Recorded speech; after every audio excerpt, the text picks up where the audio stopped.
સફારીમાં ગયેલા, તો ત્યાં નેસડો કહેવાય, ભરવાડો ત્યાં રહેતા હોય, એને નેસ કે નેસ. આ લોકો જંગલમાં રહેતા હોય. તો ત્યાં મેં રાત્રે બેઠા હતા 1-1:30 વાગે. પેલા ભરવાડને મેં કહ્યું કે કઈ તમારી પાસે લાયનની સ્ટોરીઝ તમે લાઈવ જોયો એવી કહો, તમે લાઈવ જોયું હોય. તો કે સ્વામી અમારી દિવાલ કેટલી ઊંચી છે? મેં કાંઈ 8 ફૂટ ઊંચી લાગે છે?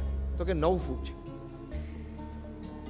કે એક દિવસ રાત્રે સિંહે ગર્જના કરીને મેં બારી ખોલીને જોયું, કારણ કે આ લોકોને અંદાજ આવી જાય ગર્જનાની તાકાત અથવા તો એના અવાજ પરથી કે આ ભૂખ્યો છે, ત્રાડ નાખે છે, શિકાર માટે આવ્યો છે.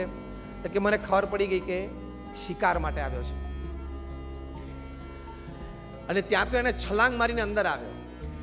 નોર્મલી તો આવું થાય ત્યારે અમે અમારા પશુને બચાવવા માટે બહાર આવી જઈએ, કંઈક અગ્નિ તરત પ્રગટી શકાય તો એવું હોય, બીજું હોય, કારણ કે અગ્નિથી તરત ભાગે.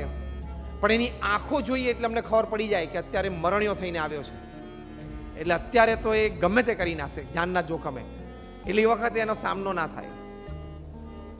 તો કે મેં નજરે જોયેલી વાત, મારી ફુલ્લી ગ્રોન બફેલો